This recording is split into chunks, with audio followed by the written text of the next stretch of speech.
Bonjour TikTok. Un jour, j'ai fait l'erreur de vanter l'arrivée de Liberty Media à la tête de la Formule 1 en 2016. Faut admettre que depuis une bonne décennie ou deux, la Formule 1 c'était un truc assez sectaire, dont il était assez difficile d'assumer sa passion en société. Alors qu'aujourd'hui, franchement, la pire réflexion que tu puisses te prendre quand tu dis que t'es fan de Formule 1, c'est Ah, j'ai vu une série Netflix et tout. Alors, il y a pire, il y a vraiment pire. Donc, grâce à ça, merci Liberty Media. Je me sens moins exclu à cause de ma passion pour la Formule 1 en société. Et je pense que si j'étais quelqu'un de plus appréciable, charismatique et intéressant, je pourrais même faire me faire des amis. Mais aujourd'hui, je suis pas là pour me faire des amis, puisque je vais faire le truc que tout le monde déteste le plus sur Internet. Je vais exprimer une opinion. Une entreprise risquée, mais des fois, faut que ça sorte. Le média de la liberté avait pour ambition d'élargir son audience à un nouveau public et je pense que jusque-là la mission est réussie. Ils ont eu la chance d'avoir une saison 2020 riche en action, une saison 2021 avec la lutte mondiale en 1v1 la plus palpitante depuis 2006 peut-être. Aussi, les dirigeants ont pris conscience des problèmes des Formule 1 actuelles qui génèrent tellement de perturbations aérodynamiques qu'elles n'arrivent plus du tout à se suivre. On a développé une nouvelle réglementation pour pallier à ce problème et pour resserrer la compétition en 2022. Sincèrement, on pourrait même dire que tout va pour le mieux dans le meilleur des mondes, comme disait l'autre là. Mais c'était jusqu'à ce qu'ils décident de changer ce que l'être humain déteste le plus ou aime le moins changer, je devrais dire plutôt, à savoir ses habitudes. On avait commencé en douceur en retardant les grands prix, le départ des grands prix de 1 heure. Apparemment, c'était pour arranger les diffuseurs européens qui n'avaient rien demandé à personne. Et ce qui a eu la surprenante conséquence d'un peu mieux arranger les fans américains eux, on sait que voilà, aux États-Unis, ils sont en cruel manque de courses automobiles et ils peuvent compter que sur la Formule 1 pour avoir leur dose. Mais disons que décaler un Grand Prix de 1 heure, ce n'est rien face à l'ambition présentée ces dernières années, à savoir revoir tout le format des week-ends de Grand Prix. Là, c'est mal parti. Parce que autant le consommateur du dimanche ne verra pas la différence, celui qui vient que pour la course, autant le fanboy, peut-être comme toi, qui est devant sa télévision dès les essais libres 1 jusqu'au podium le dimanche, eh ben, tu peux commencer à paniquer. Et pour faire un retour dans les années 2000, on avait déjà eu des formats modifiés, enfin c'était plus la période où on essayait de construire vraiment le week-end, mais on avait un petit peu changé le format connu des séances d'essai du vendredi, qualif samedi, tout ça, euh, avec les deux séances qualificatives. Alors je sais plus vraiment de tête, hein, je sais que ça alternait une le vendredi, le samedi ou samedi dimanche. La réalité c'est qu'à chaque fois la première séance était la moins intéressante parce que il y avait aucun enjeu parce qu'il en restait une seconde à venir après et dans tous les cas celle diffusée le vendredi ou celle diffusée le dimanche matin faisait moins d'audience que celle du samedi. Donc en soi, cette idée, c'était déjà un échec. Et cette ambition de changer à nouveau le format qui arrivait donc il y a quelques années, ça m'avait pas convaincu en soi, j'en voyais pas l'intérêt, mais j'étais pas fermé non plus, je me suis dit on sait jamais. Lorsque j'ai lu la proposition des week-end sprints, je n'ai pas pu m'empêcher de contenir un souffle d'exaspération si fort qu'il a certainement eu pour conséquence de soulever une tempête de sable au Moyen-Orient pendant les essais privés. Donc, décaler la séance du samedi qualificatif qui est assez populaire au vendredi, qui est un jour peu propice pour les audiences. Pour moi, c'était un flop assuré et centrer son week-end sur une mini-course de 30 minutes qu'on n'a pas le droit d'appeler course parce que c'est une qualification, mais c'est pas une qualification parce que ça ressemble à une course et au final, personne sait comment faut appeler ça. Je dois avouer, tu l'as peut-être senti si t'étais là à l'époque, mais ça m'a un peu démotivé. Alors après, 2 des 3 week-end sprint qui sont prévus cette année, je pense qu'on peut assez clairement comprendre à quoi va ressembler ce format en général. Et je pense que c'est exactement ce qu'on pouvait craindre, à savoir que c'est inutile. Je ne dis pas que le sprint est un mauvais format, je dis pas que c'est ennuyant, je dis que ça sert à rien. C'est pas pareil. Je dirais même plus, je pourrais ne pas le regarder, ce format, que ça changerait rien à ma vie. Après 22 ans de passion, moi, à ne chercher aucun prétexte pour éviter de regarder Schumacher, Vettel et Hamilton dominer leur époque, après 22 ans à savourer un Grand Prix de Hongrie avec peut-être 3 dépassements, et ces 3 dépassements sont faits par un pilote qui partait loin dans le fond de grille, après 22 ans à me lever à 6 heures du matin des dimanches pour voir le dernier Grand Prix de l'année au Japon, alors qu'on savait que c'était Schumacher qui avait déjà gagné et que le Grand Prix allait être plat et sans aucun enjeu, eh bien voilà, après toutes ces 22 années de passion, le fan que je suis exclame qu'il y a autant d'intérêt dans une séance d'essai libre 3 que dans un simulacre de course qui détermine une grille de départ. Alors pourquoi dis-je que ça sert à rien? Parce que cette session n'a aucun enjeu. On a vu Verstappen prendre la pole lors des 2 sprints de cette année.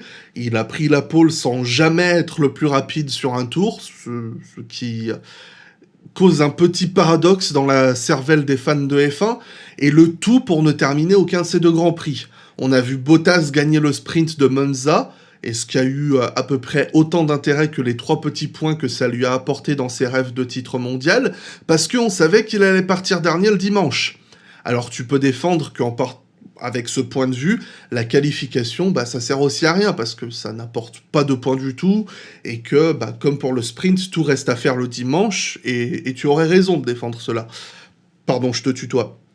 C'est d'ailleurs pour ça que la qualification, en général, reste moins regardée qu'un Grand Prix, parce qu'il y a moins d'enjeux. Et parce que c'est pas vraiment une course non plus. Mais alors, qu'est-ce que ça peut être la différence entre un sprint et une qualification qui, pour moi, mérite qu'il y en ait un des deux qui reçoive des éloges et l'autre des coups de marteau? Eh bien, c'est que la qualification est ce que le sprint cherche à être sans en avoir le nom. C'était compliqué à dire. C'est-à-dire que c'est un format purement adapté pour le spectacle, aussi bien présentiel que télévisuel, un format qui assume parfaitement son côté un petit peu kitsch, un petit peu ringard, parce que voilà, t'as des séances éliminatoires qui ajoutent facilement de l'enjeu, c'est un petit peu facile, mais malgré cela, ça déçoit rarement ces séances.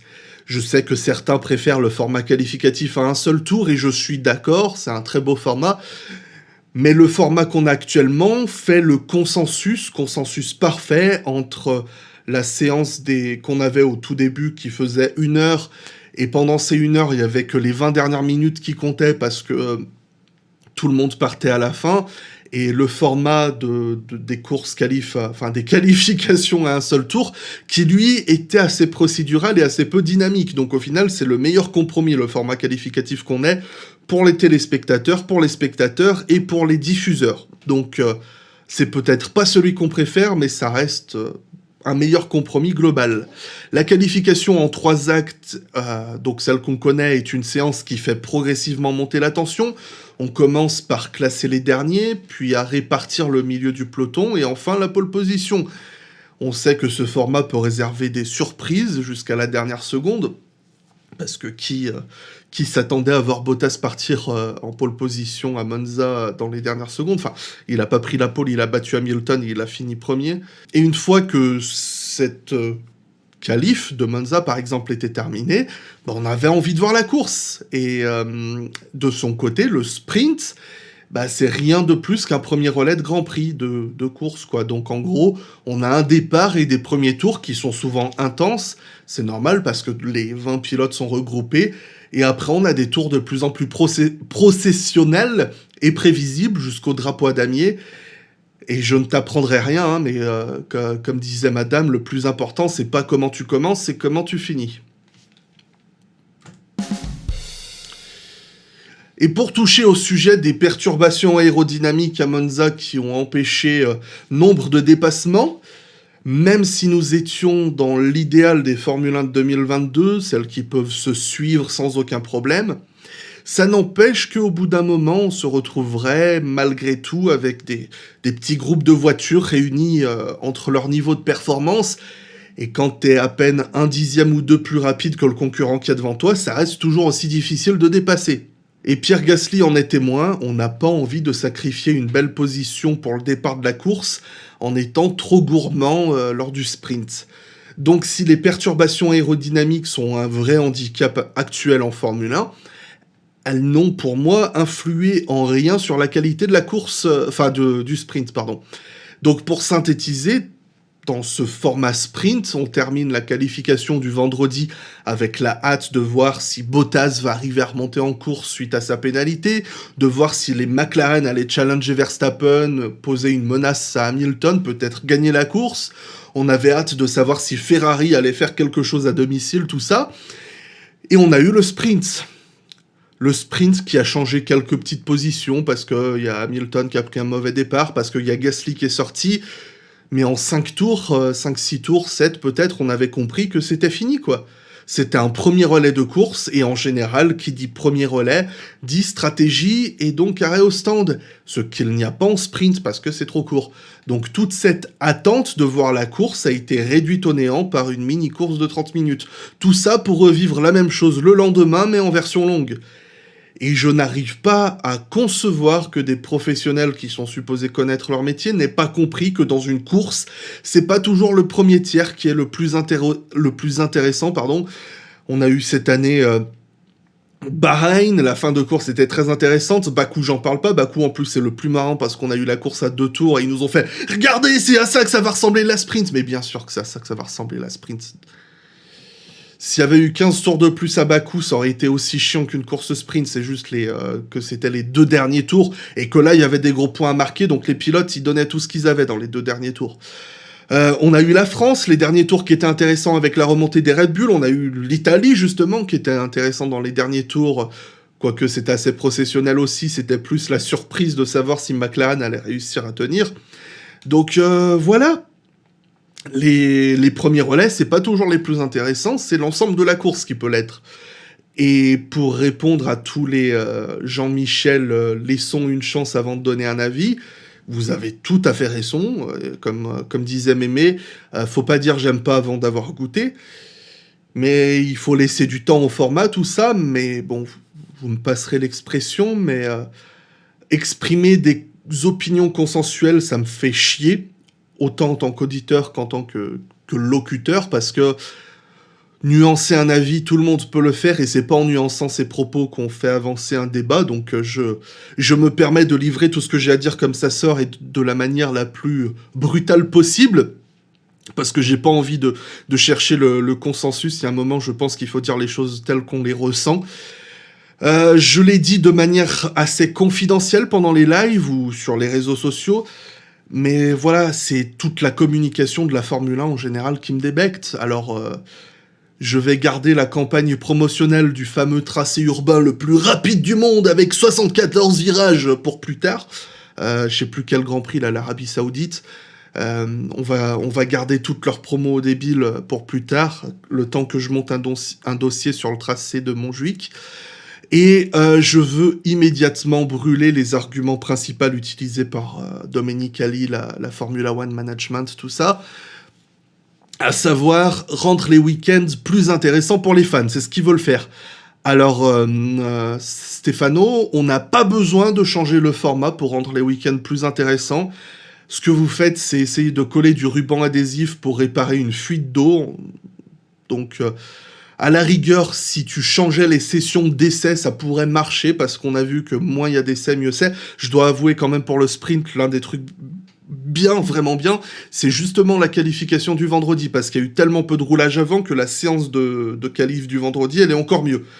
Le problème, c'est que c'est un peu compliqué de l'avoir. Et comme je l'ai dit, que le sprint ruine tout. Mais bon, bref, c'est peut-être un des bons points à retirer. Mais non, si t'as envie d'améliorer la Formule 1, faut changer les Formule 1 d'abord. Faut commencer par là, faut pas changer le week-end. Le second argument qu'ils avancent, c'est pour attirer une nouvelle audience. Écoute, ta série Netflix, elle a très bien marché.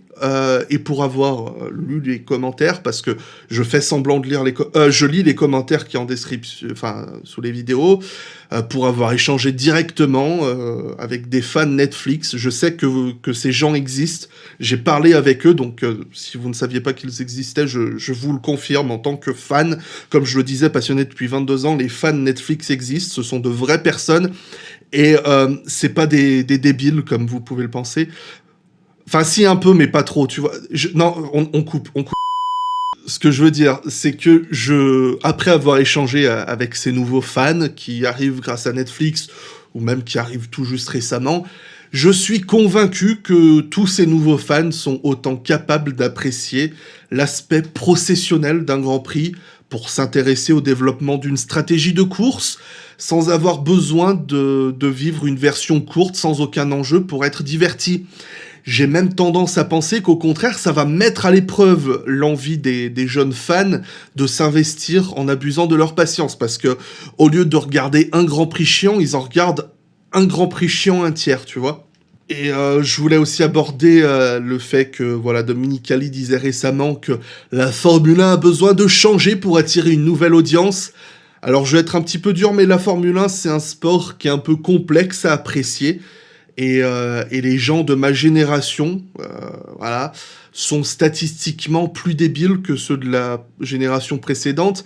Et apparemment, ça empire sur les générations suivantes. Alors, je ne suis pas certain que ça va attirer du monde de rendre plus complexe un sport où il faut, à la base, rouler vite et finir premier. La réalité, c'est qu'avoir une troisième séance compétitive, ça fait de l'audimat. Ce que les chaînes télévision, ce que les sponsors raffolent, et le fait d'étaler ça sur 3 jours, ça aide les organisateurs à vendre plus de billets pour le vendredi, d'augmenter les prix des billets du vendredi, parce que il y a presque très peu de monde qui achète des places pour venir voir des essais libres le vendredi. Et sur le long terme, eh ben, la Formula One Management va pouvoir même continuer d'augmenter ses tarifs pour avoir le privilège, enfin quand je parle des tarifs, c'est pour les circuits, parce que les circuits payent des fortunes pour être là. Donc en augmentant le prix des places, et ben forcément la FOM va pouvoir augmenter les prix qu'ils vont demander au circuit pour avoir le privilège d'avoir un week-end sprint qui va leur rapporter plus. Je sais que ce que j'évoque, c'est un secret de polichinelle, je ne t'apprends rien, mais le truc que je déteste plus que ça, c'est le démarchage téléphonique, et c'est pareil. C'est-à-dire qu'on essaye de te vendre un besoin dont tu n'as pas envie ni l'intérêt. Et pour conclure sur cette farce signée Stefano Kikikakili, là, qui veut aussi créer des nouvelles récompenses comme le Grand Chelem, comme il y a au tennis, ou pour le pilote qui aura gagné le plus de sprints de l'année. Alors Einstein, il veut récompenser le vainqueur d'un format qui dépend presque intégralement d'un résultat d'un autre format, à savoir la qualification, parce que Verstappen et Bottas qui ont gagné les 2 sprints ont mené 100% des tours, et à aucun moment ils ont vraiment eu l'air d'en souffrir, quoi. Mais passons. Au final, est-ce qu'on s'en fout pas un petit peu de décerner ces prix ? Là, je suis désolé, je vais faire des vieilles références, mais il veut s'inspirer du tennis pour faire de la Formule 1, mais je vais devoir citer des vieux noms. Mais par exemple, est-ce que tu as envie de voir des Zinedine Zidane enregistrer un record du tour parce qu'ils ont tapé un sprint monumental de la défense au camp adverse, ou désolé, j'ai pas regardé de foot depuis 15 ans, hein, tu m'excuseras.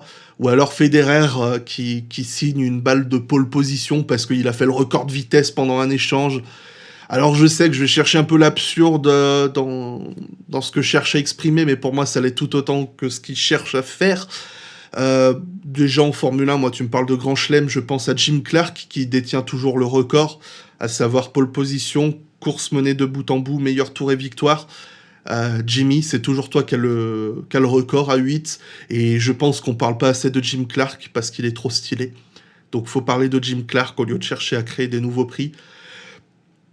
Et c'est à peu près tout ce que j'avais à dire, donc j'espère avoir fait du sens dans cette pseudo-réflexion que je voulais partager. Partager à brut, parce que je sais que si je me mets à vouloir écrire un truc à écrire une émission sur ce sujet, je vais faire une demi-heure de propos tout à fait cyniques, et je préfère livrer brutalement mon mécontentement sans chercher à filtrer ce que j'ai à dire, parce que la Formule 1 propose un format qui est juste bon pour Instagram et les réseaux sociaux, tout ça, et ça m'agace. Le format sprint n'a aucun intérêt sportif, il est juste là pour forcer le sort à produire du drame, pour le rendre plus attractif. Et j'ai envie de dire que si les crashs de Lewis et Max qu'il y a eu à Silverstone et à Monza avaient eu lieu en sprint, et ben là ça aurait été le pactole pour eux, quoi. Donc C'est tout ce que j'ai à peu près contre ce format.